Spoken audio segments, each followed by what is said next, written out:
Hi, everyone. Welcome to the Hudson Valley Writer Center for an afternoon of new poetry with Blas Falconer and Idra Novey. My name is Sophia Bannister. I am the programming assistant here at the Writer Center. If this is your first time joining us for a reading, welcome. We hope you continue to come to our readings, classes, and events. In particular, an afternoon of new poetry with Alan Felsenthal, Charles O. Hartman, Ellen Combail, and Alessandra Lynch on October 20. I want to thank the board, our teachers, and our students who are the beating heart of the center. We also want to recognize all the foundations and organizations who support us, including the Bidell Foundation, the David G. Taft Foundation, NISCA, and Arts Westchester.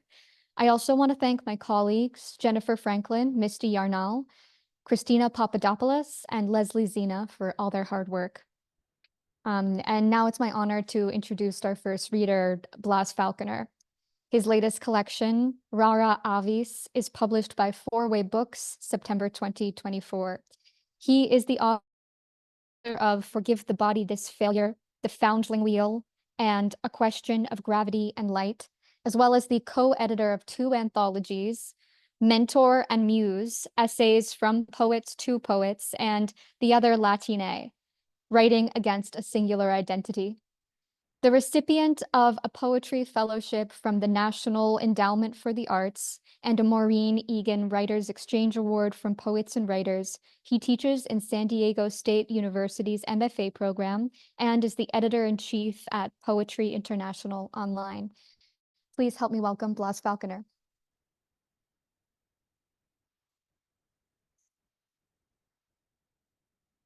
Thank you for that introduction. Thank you for bringing us here together today. And thank you all for coming. I'm very excited to hear you read in a little bit. I am going to start my timer, and I'm going to be reading from this new book. As you mentioned, it just came out a couple weeks ago, so it's kind of even kind of revisiting it in this way feels new. And so I'm always kind of trying to find my way as to the how to best present it. Can you hear me okay? Yeah, okay. I'm going to begin with the title poem. It's called Rara Avis, and it was inspired by an article that I read about an Egyptian tomb in which they discovered countless mummified birds. When they x-rayed the birds, they found that they had been other smaller birds. So I thought that was compelling and worthy of a poem. Rara Avis, a falcon, one of millions raised for sacrifice. An X-ray reveals the bird untombed, wrapped in linen, wings pressed the length of its ghostly body. Force-fed mice, sparrows, it couldn't expel the bones, the claws, and died, having eaten too much. The stomach packed, feather and fur, tail descending the throat. One of many, bred to brave the dark with its king. Beyond appetite, nothing left to crave. Thus, heavenly, saved. So much of this book was written during the pandemic, and though I don't reference it much, but I do think it's useful to know. And one of the main events or major events that happened during this time is my father was diagnosed with pancreatic cancer, and so this was one of the poems that kind of introduced that subject. So I was on one side of the country, and my father was on the other, and we were processing this in our own way. Pancreas, a gland like a sponge secreting fluids to regulate blood sugar, to break down. Common ailments include inflammation, pancreatitis, and cancer, abdominal pain, weight loss, jaundice. It's possible to live without one, my father says on the phone, a dryness in his mouth, his tongue sticking as he tells me what to expect if he's lucky. And all day, everything, no matter how small, makes me think of it, hidden deep inside me, weeping. The bee crawling in blossoms scattered on the glass tabletop, the sound of a pitcher filling slowly with water.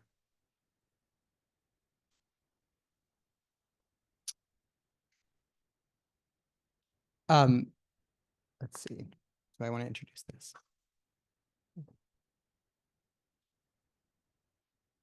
No, I won't. Okay. ¿Qué significa? I thought it'd be cooler here in late June, but all night I'm kicking off the sheets and pulling them back over my body in the stillness of my room until I remember suddenly those summers as a boy lying in the twin bed with you.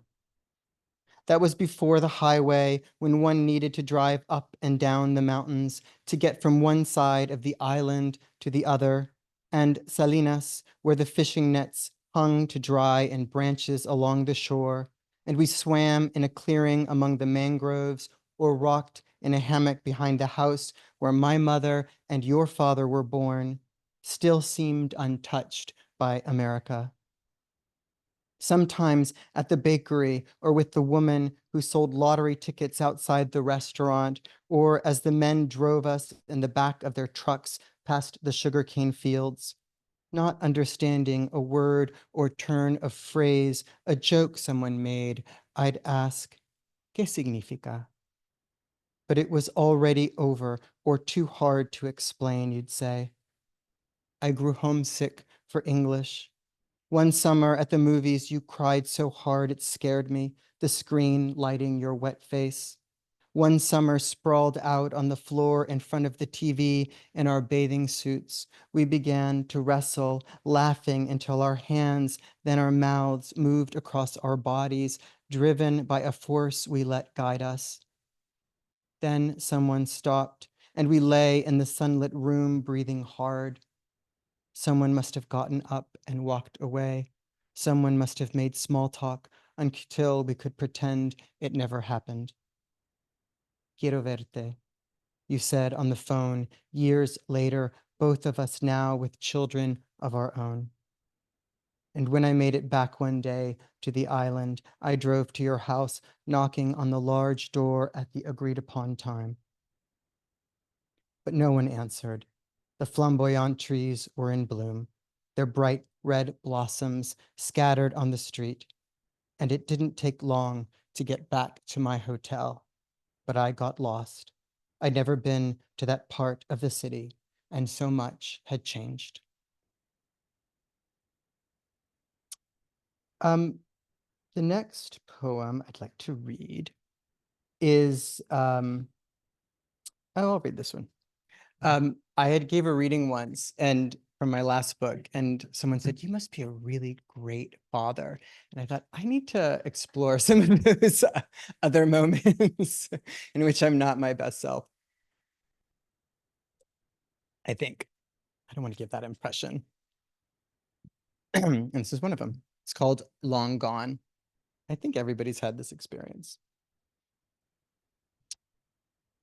Long gone. Because the boys will not stop fighting, I hit the brakes and turn around, staring them down, the words loud and cruel rushing from my mouth until they cower in their seats. And when I'm done, angrier than even I understand, the younger says, he scared me, as if I'm not there. The way years from now, driving, he might confess, he scared me sometimes, to his brother, the road ending abruptly at a field of trees they can't see through and must guess instead what lies beyond it.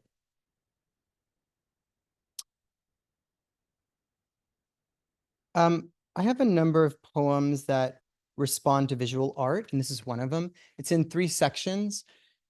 And the first section is actually takes place at a reading, at a poetry reading. I was at Alison Bennis White's poetry reading. If you know her work, she's phenomenally good poet. And but I was a little distracted because the guy who was sitting in front of me looked a lot, or at least his silhouette looked so much like an X. Like that it was like it was him. I was convinced. But I knew it wasn't him because I knew he had died. So I felt like I was being visited by this ghost at this reading. And so this poem is in response to him. So the first section is that reading, and then the second, a memory, and the third, a response to a painting. Forgiven, after Rembrandt's The Return of the Prodigal Son. When the shoulders of the man sitting in front of me are the width of your shoulders, the slouch, your slouch, I think this time to lean into the sting of your leaving, the way you, long dead now, once leaned over a sink, the smell of shaving cream, your own face in the mirror, a speck of blood spreading in white foam.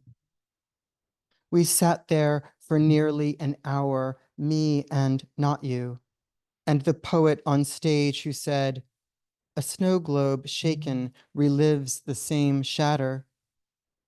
Years later, I can not want you and not want you to have left.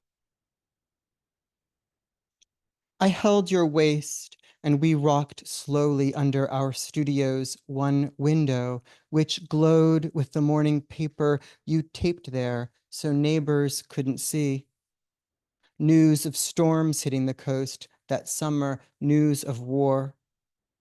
One night you stormed off at dinner, shaking your head, your fists. You had your own ghosts. You who'd held a spoon of ice cream, cold and sweet to my mouth, singing, open up softly. Forgiveness was the moral of the story and the master's depiction, which has been said to bring those who come upon it to tears. One man kneeling, his shorn head pressed into the other's robes. In the painting, the young man's clothes are tattered, his shoe has fallen off, his bare foot exposed. The light spills on both men from an open door, somewhere beyond our view, which the one who has only now, after so many years, come through.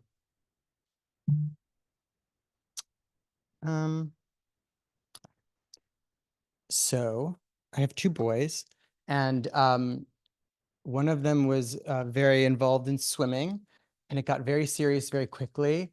And before long, we were there 6 days a week. It was a lot. And I am a good dad. No. I spent a lot of time learning a lot about swimming. And as this poem reveals, hopefully, I learned about more than just swimming. My son wants to know who his biological father is. My son wants to know who his biological father is. My son wants to know his name. What does he look like? What does he like? My son swims 4 days a week. When my son swims underwater, he glides between strokes. When he glides underwater, he is an arrow aimed at a wall. 4 days a week, his coach says, count. 1, 2, before coming up for air. My father had blue eyes, blonde hair, though mine are brown. My father could not speak Spanish and wondered, how can you love another man? We rarely touched. When my son is counting, I count with him. I say, I am your father too. 1, 2. Let's see. A I think a few more left for sure.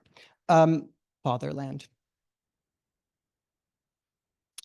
The heat not having broken all month long, we stood in line and watched a boy race down the park's tallest slide, drop into the shallow pool below, from which he rose renewed, a look of joy, relief across his face. My son held my hand and looking up, judged how long it'd take to reach the top of the stairs. In front of us, the man, a head taller, 50 pounds at least more than I, wore red trunks, his hair dark brown, short. I saw the swastika first, white power inked across his back, the scene, skeletons climbed his spine above a sea of flames. I felt each breakable bone in my boy's hand, he who days before asked to live with us forever. Idiot, my mother called me once, because you think everyone is good. The man looked across the park at no one, younger than I'd have thought, and when the line, as if with one mind, began to move again, he stepped forward, the foot or two between us, perilous, uncrossable. Okay. Not that one. All right. Okay. Okay. So one more for my father, who did recover from his cancer. But of course, poems are so interesting because they capture these moments in time, and then you move past them, but that moment has been documented, and you can go back there and revisit it. But yes, he's okay. This one's called Like a Prize, Like a Black Pearl. I woke up in the middle of the night to the sound of my friend in the next room crying. For whom or what, I wondered, looking out the window. I wish that I could be there, I said into the receiver the last time I spoke to my father. If only it were as simple as reaching into the body, plucking out like a prize, like a black pearl, pain. I imagined my friend in the dark, the sheet between his fists, gasping for air between sobs. There was a time when I thought I could bear anything. Now the phone rings and they'll make the midline incision from the breastbone the length of his stomach. Some nights when everyone is sleeping, I stand in the yard and let the dog root through the bushes for whatever has made a home for itself there. The branches shake as she pushes herself through the thicket. They must move organs aside to cut away whatever can't be saved from my gentle father. What I heard didn't sound like my friend, with whom only hours before I sat laughing. Night stretches out over the rows of rooftops like a sheet spread out over the country. It sounded like an animal. I'm here, I say to myself, running my fingers down the length of my torso as if pulling on a zipper. And I'll just read one more. Thank you all so much. And I get to sit and enjoy the reading. I mean, I enjoy this too, but it's different. I'll read this one. Okay, one more for my boys. This one's called Strata. You don't understand, he says again from the back seat of the car. My son, who only months ago could not fall asleep before whispering first some secret in my ear. When I look in the rear view, he turns toward peaks in the distance. And when I ask him to explain, shaking his head, he sighs as if it isn't worth the trouble. I had the same words for my father, and one day, cursing, pushed him through the doorway with the full strength of the body I had grown into. At 45, he could have pinned me to the wall, but at what cost? It's a story we don't like to tell. My son and I ride in silence until he asks how long it takes to get there. An apology and the sound of his voice, if not the words. I do understand. Not long, I say, as we drive through desert mountains that have stood for 6 million years, and which I once thought looked like the fallen bodies of giants, gods grown over with yellow grass. Thank you.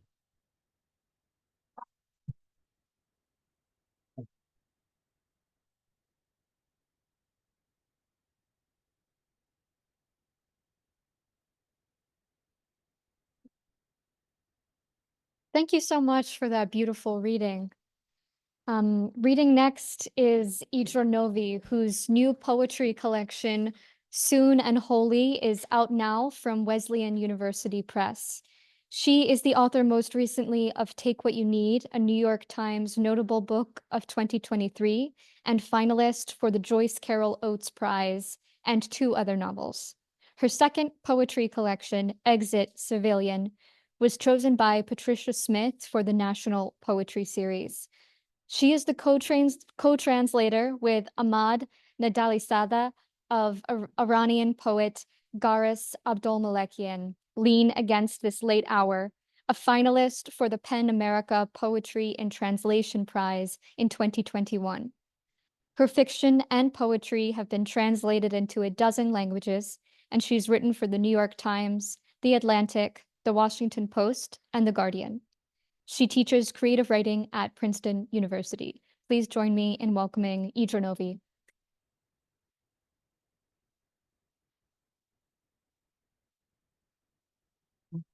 Well, thank you all for coming. Is this a moving thing, or it is what it is? It's okay. That's all right. I mean, I project. I think it's quiet enough here. It's always very attentive on us. And thank you, Sophie, and thank you, Leslie, and thank you everyone who worked on this reading, and Jennifer, who's not here. Do the 2 of you, there's chairs up here. Do you want to come in these chairs? I don't know if both of you don't want to stand. You're welcome to. Yeah, there's chairs here if you want to come and sit. Don't feel like you're interrupting. We have to figure out what's going on here. It's exciting. Oh, there you are. His poems were so moving and such gorgeous images, and I related to them so deeply. I also have 2 boys, so I was just saying to my uncle and aunt, who also have 2 boys, just thinking, that was just this understory to our reading together today. Not all my poems are about 2 boys, but I thought, since you read about your boys, I'm going to start with the opening poem of my book about my boys. Can you hear me? I'm just going to stand next to it because it's kind of friendly. Nearly. It's called Nearly. Oh no, this isn't actually the poem about him. Sorry, 1 page before. Where is it? Here it is. Okay. Still Life with Invisible Canoe. Levinas asked if we have the right to be, the way I ask my sons if they can be trees. The way the word tree makes them a little animal, dancing up and down like bears in movies. Bears, I have to say, pretend we're children. At a river, one of them says. So we sip it, pivot in the hallway, call it a canoe. It is noon and noon. We are rowing in a blue that is a feeling mostly. The way canoeing in the green under real trees is a feeling near holy. And I'll read this other series because it's sort of a fun surprise that we're both going to read poems about, the wildness of boys and their antics. This is called Oh Earth, an Estrangement in 6 Parts, 12:05 p.m. July, and I sit crisping inside a high-rise, cross-legged on the couch. I snack on data. My days remain the temperature I assign to them, while others go on sweating with no lucky dial on the wall. The wail of this imperity swallows me, leaves me all mouth. Inside the wail, I go on sipping my conditioned air. 2:36 p.m. Two children wake and say they're mine. Like a thief, I try to pocket my apocalypse scenes. The children want the world, and I assure them they can have it. I just have to find my sunglasses. I can't see the planet anymore without them. Except someone has sat on my only pair, and the children say it was me. Entirely possible, I tell them, wishing irony could solve things. Naked-eyed, I bowl into the brightness. 3:14. We reach the closest public green, our place to mock race over fake grass. I urge the children to run as far as the hem of fences will allow. In a stream once, when one of the children was me, I pressed on a mound of wet leaves. My foot sank into a softness, the rotting chest wall of a dead deer underneath. Until my ankle was trapped in those ribs, I hadn't considered how the unknowable might get hold of me. In the plastic grass of our city, I track the back and forth of my offspring, feel my skin burning beneath the promise, our cream. 4:03 p.m. I find a tree with some inches of shade, cower beneath it. Consider how much of the lonely I came to know as a child in that wooded place was meanness. The classmate spitting tobacco into his library book, the one setting fire to the gas-soaked nest of a bird. Didn't they add us all up to less? We drove past the forest more than we entered it, hoping against a sudden animal at the curve. People crashed often into animals, and staying alive was knowing it. How fast a deer may dart when startled, appear at the bend of any road. 7 p.m. I surrender to the cool of our rented walls, declare the sun irrelevant, pull every curtain down against it. I let the tub water run till it warms and begin my nightly aligning of inanimate eyes. The sacred adjustments come next. The fluffing of plush bears, of a stuffed octopus-shaped pillow, its limp tangle of tentacles. I find my son's missing goat and Paddington, without which he doesn't know how to tip his mind into sleep. 7:41. Before approaching the compost bin, I suck in some Twitter, sip a few more minutes of conditioned air. Then I descend and re-enter the heat, deliver myself to the sightless, writhing gods of the bin. I imagine their mouths multiplying inside me, gnawing an acropolis of my softer parts. My hands release the sandy raisins I came to offer, the melon rives I saved for them, after which I ascend, lighter. Floor by floor, I rise again to my chosen temperature, picture the bin gods still chewing through me, a few of my particles redeemed. I'm gonna read one more childhood poem because they sort of go together with the poems we were reading. So this is more, there's a cameo from the boys, but it's more about my own childhood. It's called Value City. I don't know if anyone's familiar with Value City. Yes. Yeah, so it's this discount store, these chains, they were like everywhere. I grew up in Appalachia, so they were, and so I went with my grandmother. I played hide and seek with them. It was like a big part. I think when people know Value City, they don't nod once, they nod many times. There was nowhere else to go on a day with weather like this. We didn't have a Hudson Valley Writers Center, so you had to play hide and seek in a discount store. This is called Value City. Under the markdown dresses, we conjured trips to Oslo. Also to Lima, Mel says, the game was my idea, hiding behind hundreds of hens, inventing trips to city we knew only as pleasing arrangements of letters, places we'd likely never see. Mel says it's how she remembers me, cross-legged, nodding lengths of licorice, traveling the planet under racks of final sales. A rhinestone belt fell on my head once, she says, and I kept on talking about Alaska. The claws of king crabs would crack open and taste the Arctic, find out what we were missing at Red Lobster. Our travels to nowhere, she says, lasted beyond the training bras we compared in the dressing room. So what explains it? My failure to recall these conjured trips? Why my psyche delivers words from a woman I never sat with under packed rows of dresses?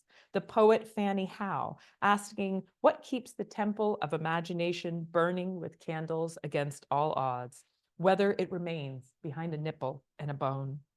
This fraught asymmetry with Mel occurs after our nipples became a milk source. We are older, bowling by chance in adjacent lanes, recognizing each other mostly from the bodies of our children, echoes of ourselves in their noses, a familiar drop in their shoulders.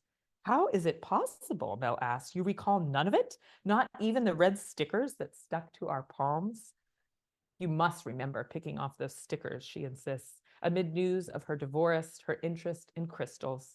I delivered trivia about my long-haired sons bowling into the gutter, about my brother who bowls much better and still lives in town. New pins lower like sets of dentures get swept again into the open jaws of our separate lanes. There's no saying it, my betrayal. How else to name the absence of our game in my mind?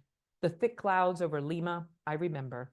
I got there after college, saw the bronze rear of Pizarro's horse before protesters heaved his pedestal to the ground. Alaska, too, I got to see, confused the sound of calving glaciers with the blasts of rifles I knew here, where Mel's continued through 40 years of deer season, the few weeks each November for shooting bears.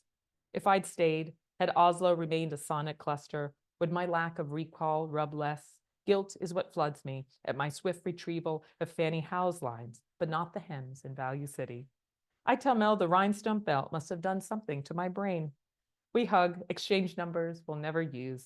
If there is a temple beyond glands and bones for all that goes blank in a lifetime, maybe it resides in the body of a poem, in meanings left between the spread neaves of enjambment. The next bowlers go live on the lane screens. Eddie wins, JP the Dream Pony, La Reina Carla, See You on the Moon. Reader, some of these names are flourishes for the sake of this poem. Eddie wins, he's up there. Also Carla, but with no bravado. See You on the Moon is true. Someone assuming our lane has lunar plans and wants a companion. Maybe Carla, maybe JP, who prefers to keep his dream pony to himself. Yes, so this I'm gonna switch and do some graphic arts, responding to visual arts, because then we can maybe talk about that after. This is a poem that actually, I sort of felt like it took me a long time to, I've translated a number of books from Spanish and Portuguese, and also co-translated a book of a Persian poet, which I don't have a background in Persian literature. I was a co-translator, but sort of brought the alchemy to that, but couldn't really read from the originals of Garous's amazing poems. But I think all my years of translating, I finally went back and could hear, kind of tried to translate to the page, the sort of dialect of the humor of where I grew up. I felt like I blocked it out for like a couple decades. And then I suddenly got interested in it again after like learning and speaking other poems, and writing and translating poems and listening deeply in other languages. So this is sort of my deep listening when I sort of went back home long after Value City was gone. It's been replaced by nothing. The duck shit at Clarion Creek. We like to stick it in a BB gun and shoot it. We tattooed with it. We said, hallelujah, the poor man's tanning lotion. Then the frack wells began, something black capping the water, and we got high watching a greenback heron die. We got funny at Clarion, flung each other's underwear into the trees. Why was it we got naked there like nowhere else? Maybe we knew we were getting rusted inside as the trucks we rode into the water. Maybe we only appeared to be floating, but soon and wholly we go under, get sucked to the bottom. We'd sink and become creek bed. Its deep mud would claim us, hold us hard and close. And I'm gonna read this book has two series that I did as a collaboration with artist who does these amazing images that are sort of text-based. Her name is Erica Baum, and she takes slivers of newspaper and other sources of print and creates these images. So she wrote, she created the art, and we did these several collaborations over the last decade. So a number of them are in here, but in addition to those, I also responded to a number of other artists. And I don't know if there's any fans in here of Ana Mendieta's art. If you're not familiar with Ana Mendieta, she's just does a lot of like land-based art, and she's a real pioneer and visionary for thinking about video art and sort of art that's in response to where it's made. So this is after Ana Mendieta's Silhouette series. It's called Your Regard World.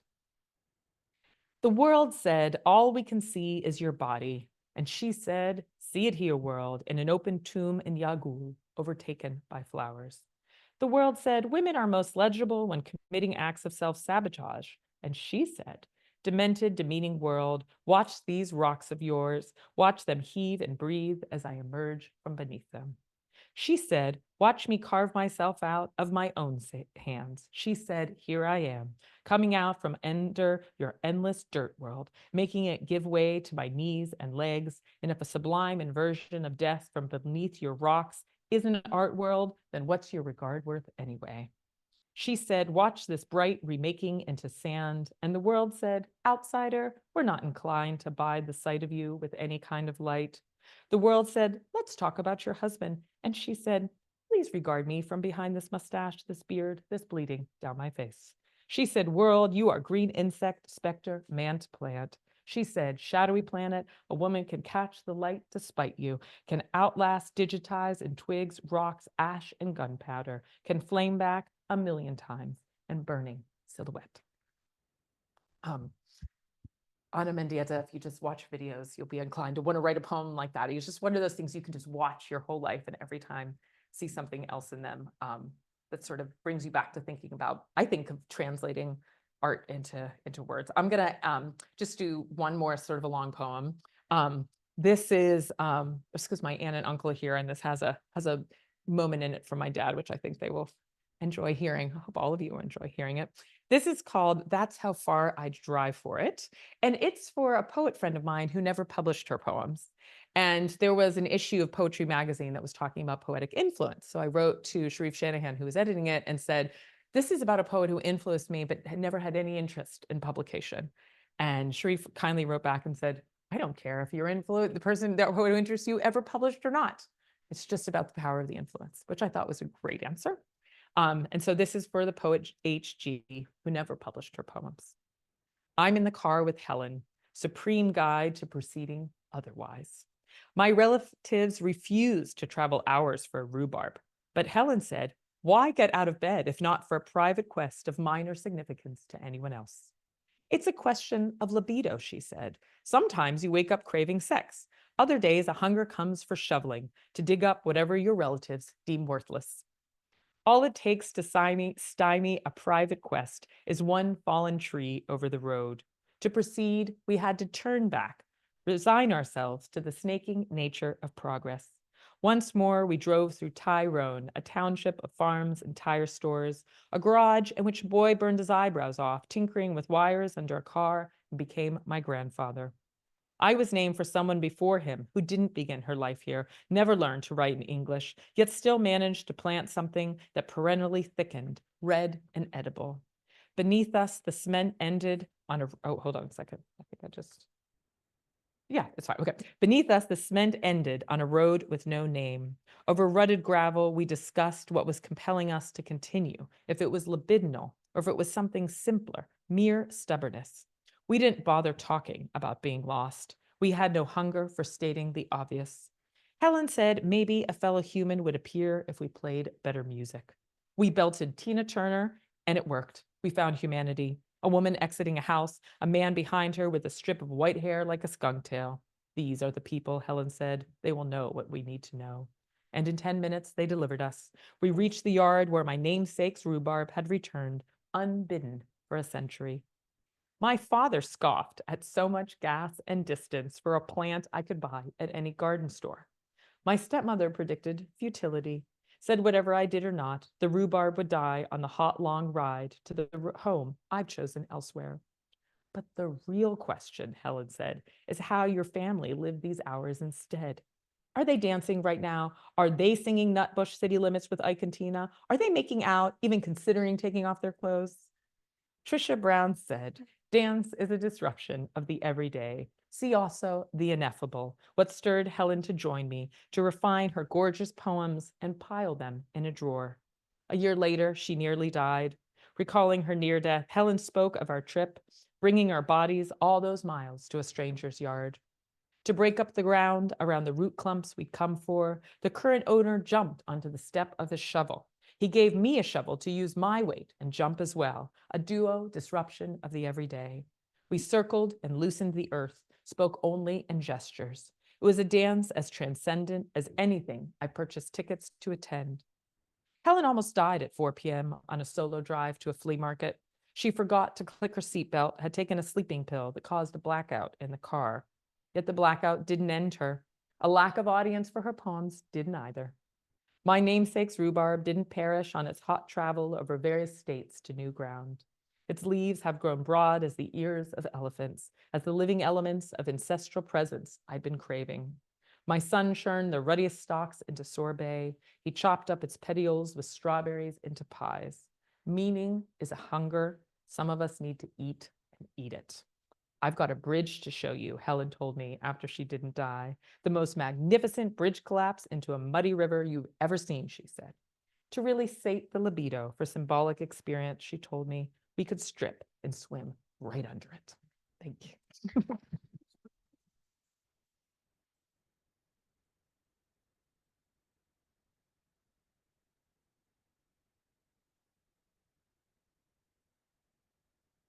Thank you so much for those beautiful poems.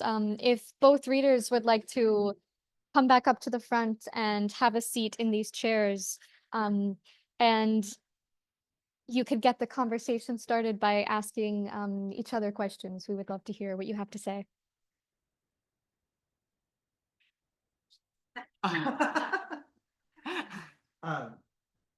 So one of them is more of a technical question, and I have a couple of technical questions. But one is you really rely on the sentence a lot, and I got to read along with you, and I wondered if you could talk a little bit about your use of the sentence when you're writing poetry, because it feels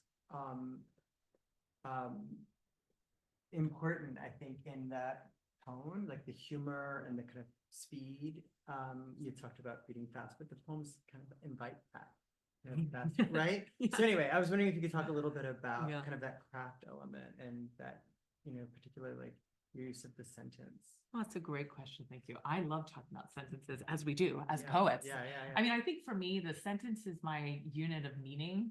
It's also like my main source of pleasure. I think it's like, I like to peel a sentence kind of like an apple, slice it into like little crisp pieces of meaning. That's what I do for fun, even maybe not to have fun. It's just the only thing I'm really very good at. I can't drive, I can't cook, but I'm really good at peeling sentences. If I don't do it, I was like, I feel a little bit futile person. So I think that for me, whether I'm translating someone else, whether I'm working on a novel or a poem, I think that's just like my unit of moving forward. And so probably it's why I'm sort of drawn to the end stop lines. I think like there's a couple times I'll start writing something and be like, oh, I think it's going to be a short story. And there is a poem in here. They ended up expanding into a short story. And then there are other things I'll, collapse them back down. It's sort of like, can either expand or contract. So I think that's why I continue to move between genres, because then you sort of, it's almost like you discover something new about those units of meaning when you are giving them white space. What kind of underlying meanings emerge, and what do you do when you place them with others? So I think I just like to shuffle it in a way. I love it because there's this like momentum and a breathlessness, but then you have all of that, as you said, white space, these stanza breaks. If we think of each sentence as a line, it's not lineated, then so you get this unit of information, and then a poetic leap, and then unit of information. So there's a lot of the dynamic in that way. It's really wonderful. There was this group of sort of eco workers in the Amazon when they were burning it down to have cows grazing, which is like this ongoing disaster in the Amazon in Brazil, the real Amazon, not the one where we all buy random things. They would go and put these signs, like stakes in the ground, sort of like the Jesus on the crossway, but they were just like planting these things to remind, whoever the people who were burning it down, like what the fees were. But like there was this way that I remember reading that. It really felt to me almost like what you do with the unit of meaning, with a floating sentence or with a couplet or with a stanza. I think that's like a little bit of what you do with poetry. You sort of like want to get the language in such a way that it feels like you're hammering it in, and it's becomes it belongs to that place on the page.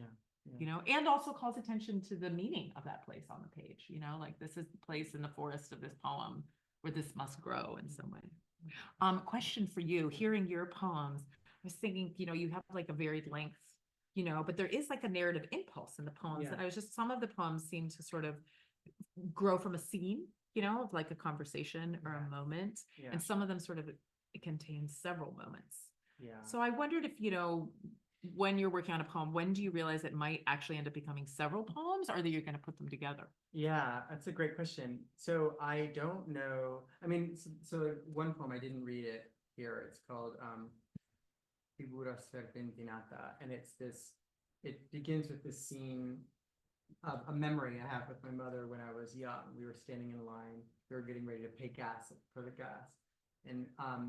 And she started to scream at the guy behind us in line. And I was like 8, and I was mortified and embarrassed. My mother's Puerto Rican. She had a really strong accent. And I'm ashamed to say this now, but at the time, as an 8-year-old, I was embarrassed because she was kind of making a scene.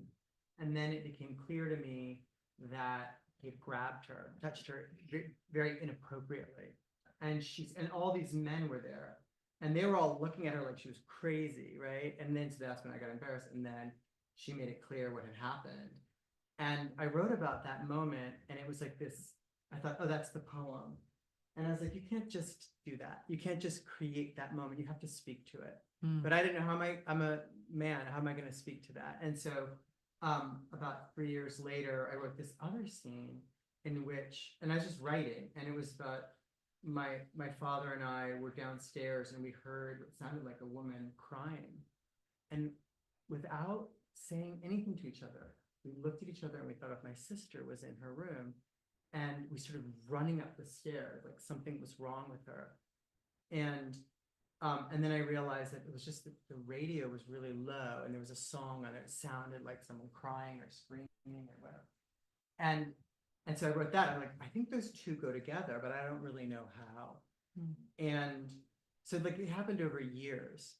But there were, in that one, obviously I was then questioning. The first one, I'm kind of questioning my own response. Like, why didn't I let my mother speak? I felt guilt. But the second one, I was thinking about how is it my father and I both came to this conclusion that my sister was in danger. Like somebody was standing, we'd imagine someone was standing over her or someone was in the room. And then years later, I just was responding to art, and it was responding to the sculpture of, it's called, well, one of the names is Rape of the Sabine, and it's this just beautiful statue of this man carrying a woman away, and the other man is trying to stop her. And I wrote about that, and I realized, oh, if I put them together, and I talk about how we're like, how pervasive violence against women is, that we even make it beautiful. And actually in that third poem, third section, I'm talking about how like I'm really speaking in the voice of like an art critic. No one could find fault with it. Like, and so I guess what I want to say is that like just a moment that's provocative isn't enough. I feel like the poem needs to show me something, illuminate something. So it can't just be a regurgitation of a kind of traumatic or important moment, but once it reveals something to me, then I know it's finished. And that, when I wrote that third one, I realized that so the publsihed is this theory about sculpture and kind of how you can make it dynamic and hold, like balance out and not collapse. But the 3 pieces were a critique of the way that, the way that we treat women and so anyway, it's a very long-winded way of saying that's an example of how like I didn't know how I was going to get there, but there was just something in me. Like I never sent that first section out. I never sent like the 2 sections out. It was only when I wrote the third and I'm like, okay, it's finished now. And it was because it gave me insight into my own participation even in this, like not letting somebody speak or, not questioning, like, why did you think that something may have been wrong with my sister? Anyway, so and that's kind of a long-winded explanation, but hopefully kind of a good example of the poem. If the poem doesn't reveal anything to you, then I don't think it's done. More to come. Yes. Okay. Any more questions to come from the audience? Oh. both of you read poems that you said were a response to visual art or Yeah. visual moments. And I'm wondering if you, as soon as you get the inspiration from something visual, do you start writing poetry in that moment, or do you have like a method for preserving that inspiration to then write about it later? Well, the two series that I was talking about with Erica Baum, it was one of them was during the pandemic. It was actually a gallery called Format in London. So it was like sort of a solicited where they asked, because we had done an earlier collaboration, and she made a piece of art, and then she sent it to me, and I wrote a prose poem back to it and sent it to her. We weren't seeing each other. We were just speaking over the phone at this like it was like at the very delirious, scary part right at the beginning where no one was going anywhere in the pandemic. So, and she chose these really bright colors. That's like the art on the covers from that series. And so she was saying that everything felt really vivid, like whatever you ate, taste, or saw, because we were kind of in sensory deprivation in a way. So I was just thinking about heightened sensory responses both to her art and within the poems themselves. Poems are so often sensory driven, but I think her choice of color ended up shaping what I did in terms of the sensibility of the poem, you know, but I didn't even think didn't realize I was doing that. I think it was just sort of an instinct. And then later on, I realized that I was like, oh, the heightened vibrancy of her poems made me start doing that. But I would think we had done a couple before I realized it was happening. And I think, you know, as any poetic process, you don't actually know what you're doing until you're After you've done it. a couple times.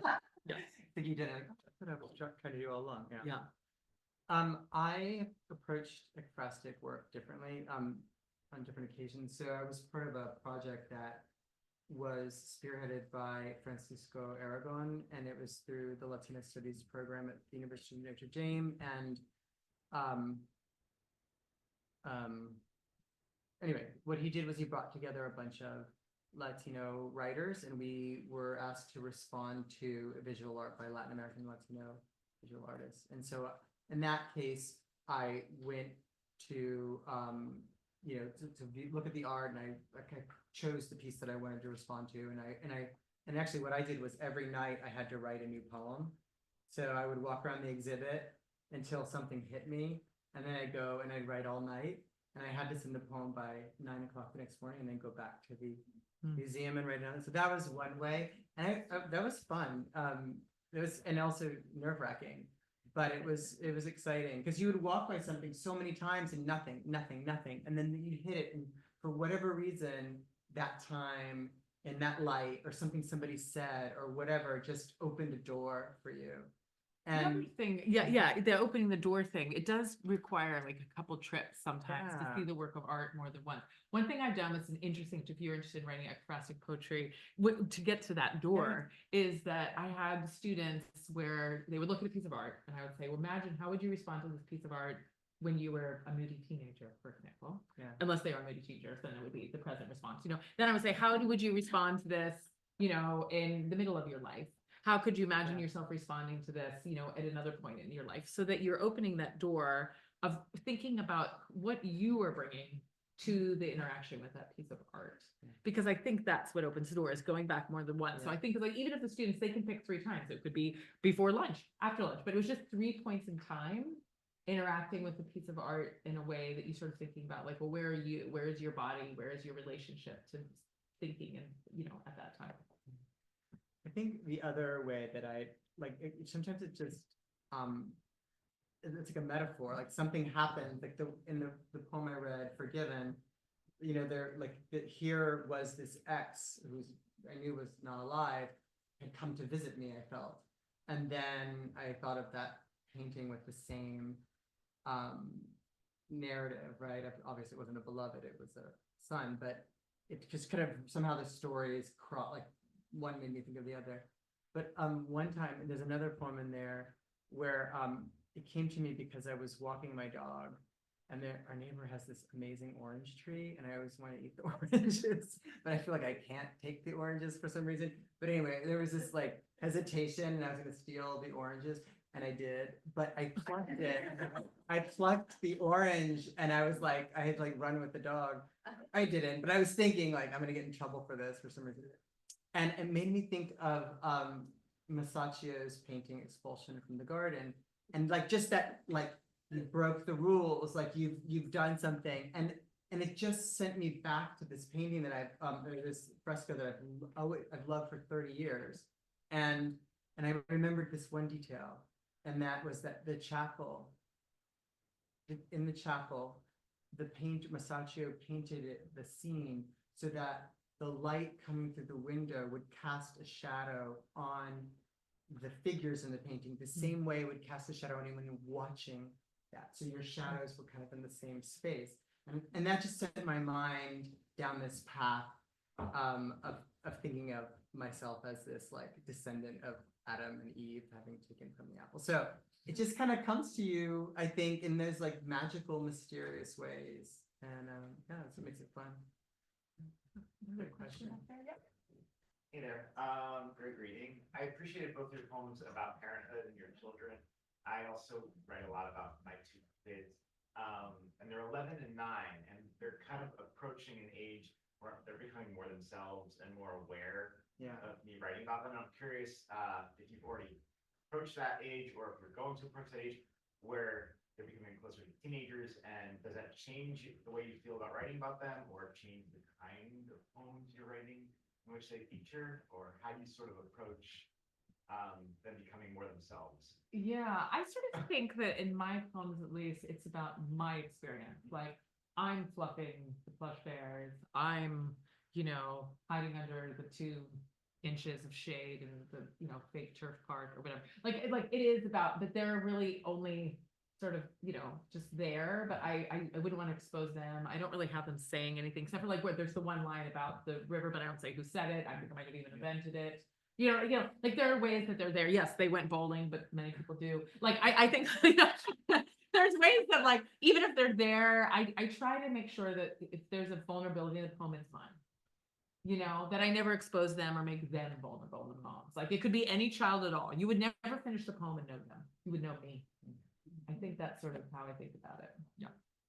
I kind of wrestled with this a lot, actually. I share my poems with my boys. So whether they're old enough to make a decision about that is questionable, I suppose. I think, so we're a gay couple with 2 adopted boys who don't look like us. And so our history is kind of always been public, whether we wanted it to be or not. And my boys have been asked since a very early age about our family situation. Who's your mom? You don't have a mother? What is it? And so in some ways they're quite comfortable with the basic story. I'm not going to talk about why we adopted them or what led to that, if it's going to speak to their, histories. But I think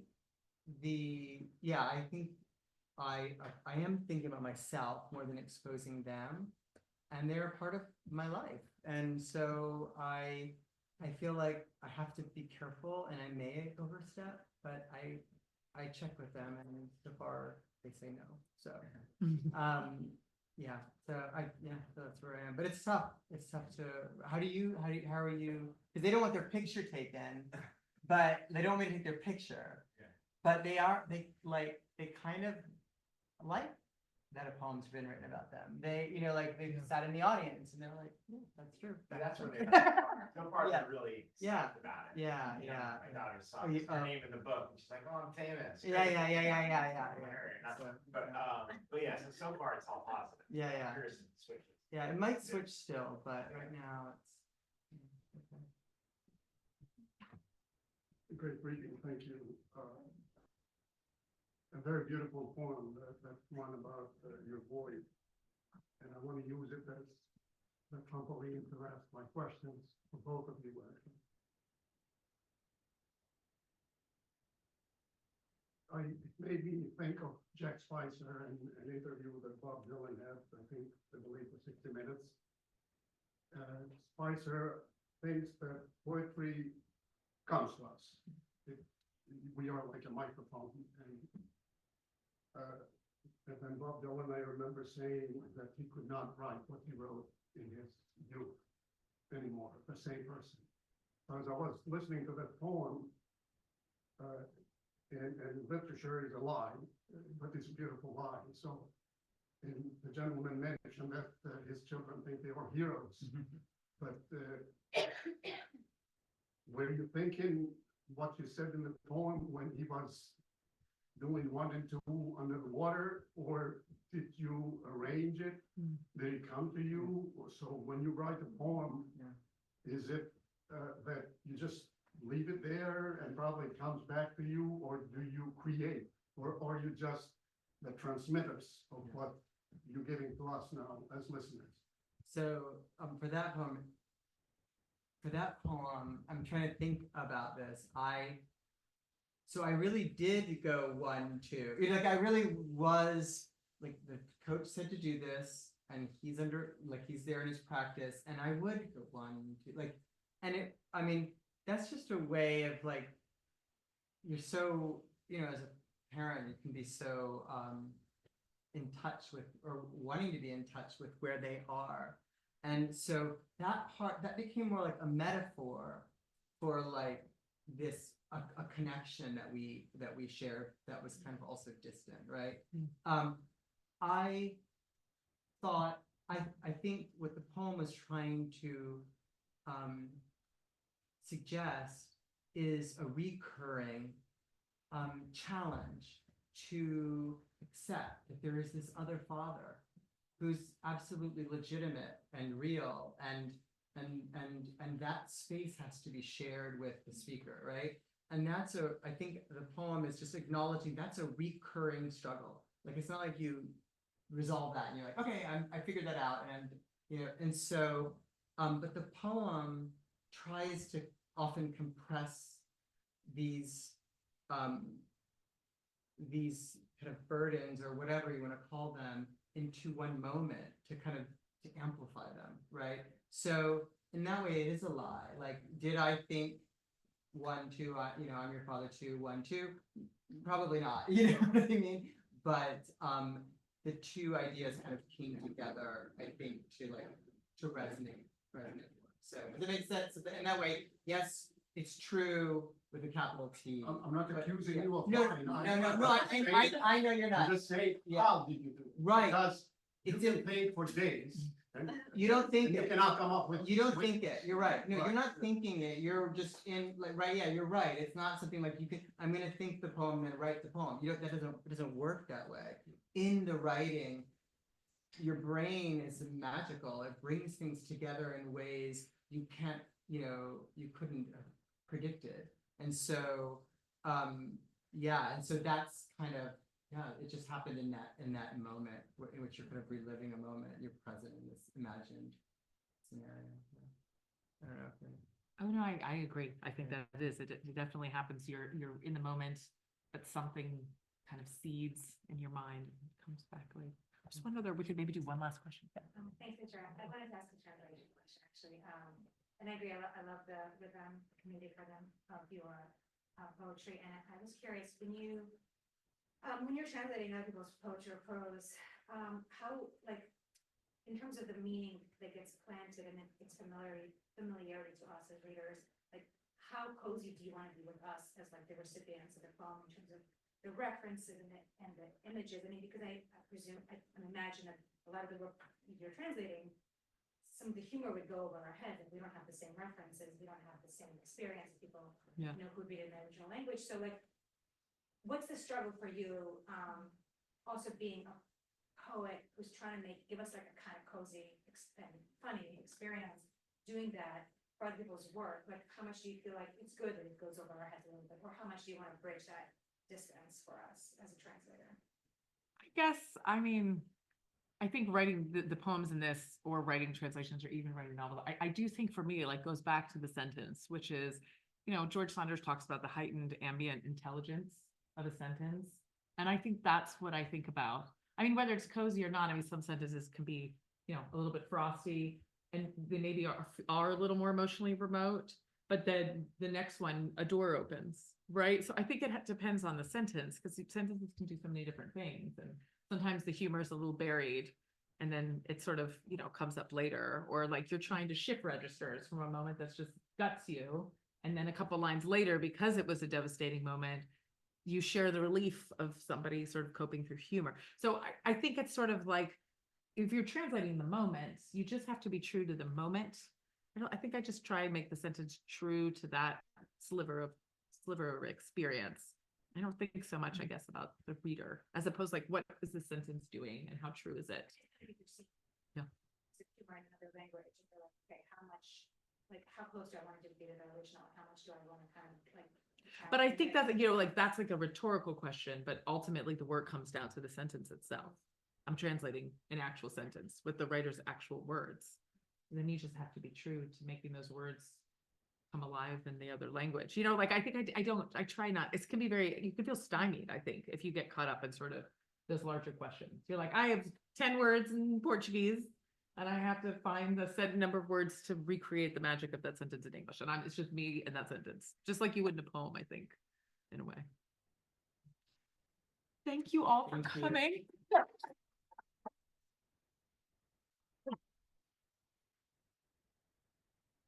Yes, thank you everyone for coming. Thank you, both of you. Everyone, please help yourself to drinks and snacks, and also please be sure to buy copies of the author's books. They're for sale right over there. Thank you so much for coming. Sorry.